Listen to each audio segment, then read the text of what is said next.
देश को लूटा है, स्वाभाविक रूप से उनके लिए यह एक चुनौती थी और चेतावनी भी।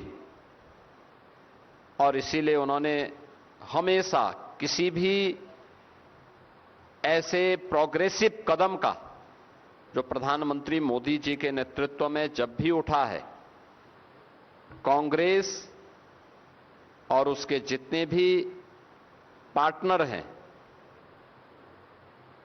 उन सब ने हमेशा उस प्रोग्रेसिव सोच को और देश के हित के लिए उठाए जाने वाले कदम का विरोध करते रहे।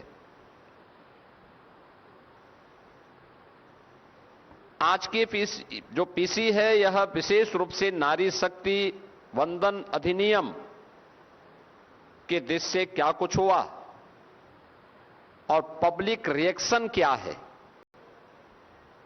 इसके बारे में आहूत की गई है।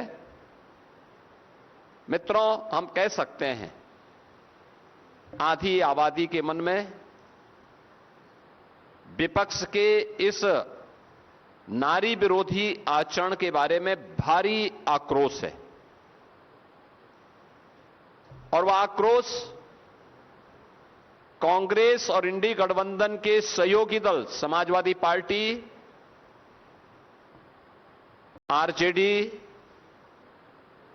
टीएमसी, डीएमके और अन्य उन दलों का जो इस पाप में भागीदार थे, उनके प्रति आधी आबादी के मन में यह आक्रोश आज देखने को मिल रहा है कि कैसे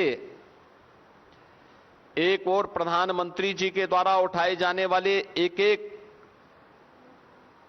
समाज के, देश के हित में जो कदम उठाए गए हैं, उन कदमों में कैसे बैरियर के रूप में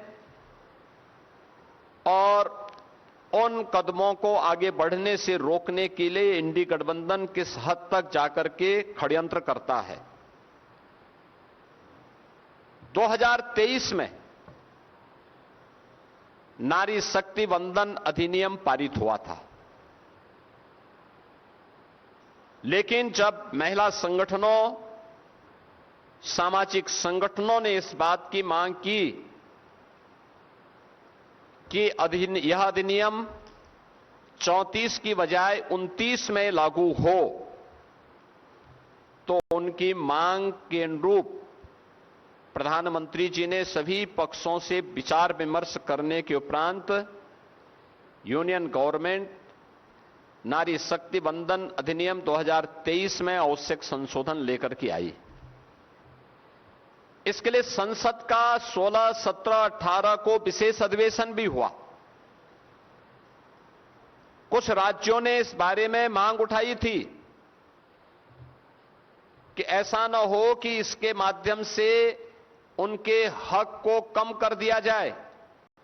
प्रधानमंत्री जी ने नारी शक्ति वंदन अधिनियम विधेयक 2023 में पारित करते समय तय किया था कि भाई किसी का हक नहीं छीना जाएगा। ये 33% आरक्षण जो हम अपनी माताओं बहनों को उपलब्ध करवा रहे हैं, इसके लिए इतनी अतिरिक्त सीट हम लोकसभा में और विधानसभा में बढ़ाएंगे।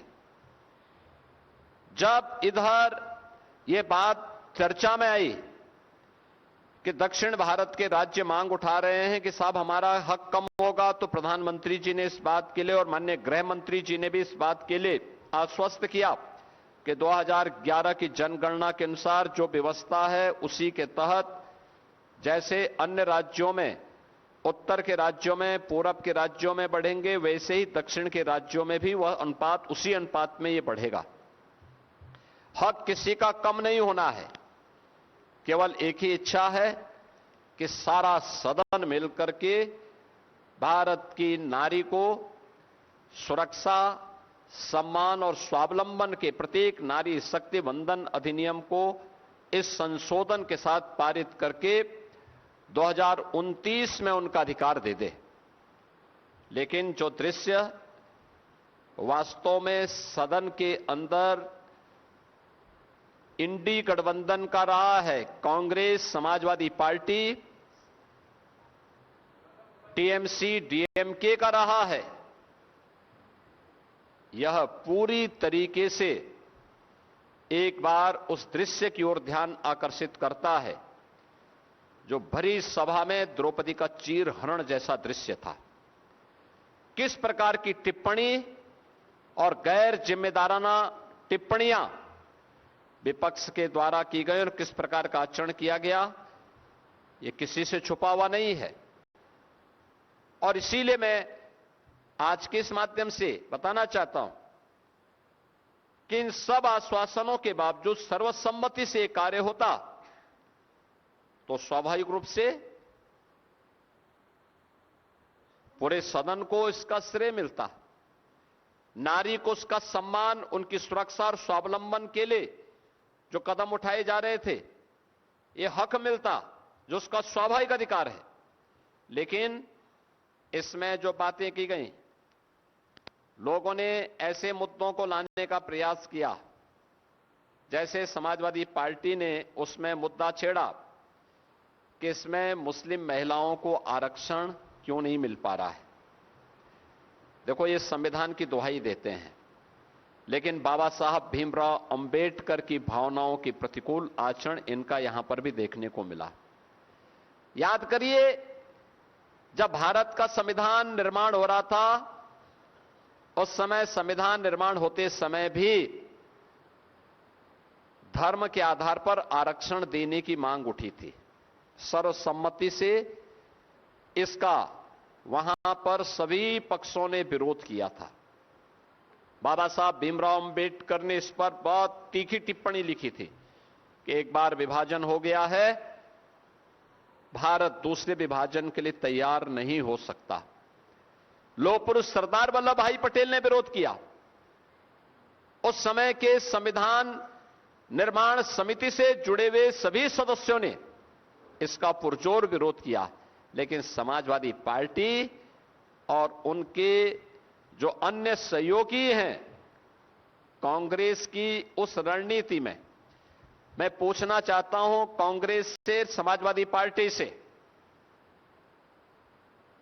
कि महिला आरक्षण से जुड़ा हुआ यह मुद्दा जो नारी शक्ति बंधन अधिनियम के माध्यम से पारित हुआ था, इसमें पुरुष का हक नहीं मारा जा रहा था, लेकिन महिला सशक्तिकरण के लिए एक बहुत ही प्रोग्रेसिव सोच के साथ यह कदम उठाया गया था।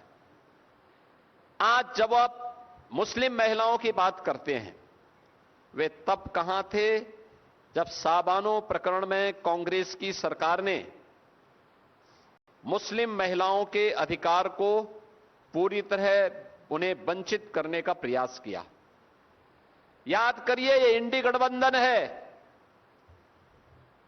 जब प्रधानमंत्री मोदी जी ने साबानो प्रकरण में कांग्रेस के इस पाप का परिमार्जन करने का कार्य किया था और उस समय प्रधानमंत्री जी ने देश के अंदर ट्रिपल तलाक पर पूरी तरह प्रतिबंध लगाया।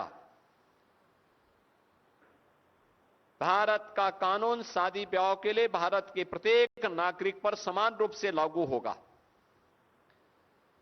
तब ट्रिपल तलाक के खिलाफ बनाए गए कानून का भी कांग्रेस और इंडी गठबंधन के जितने भी अन्य सहयोगी हैं, समाजवादी पार्टी, टीएमसी, डीएमके, इन सब ने तब भी विरोध किया था। यह इनका दोहरे आचरण को प्रदर्शित करता है। ऐसा नहीं कि इन लोगों को देश के अंदर सत्ता में रहने का अधिकार न प्राप्त हुआ हो। आज जो लोग महिलाओं के हक की बात की दुहाई देते हैं,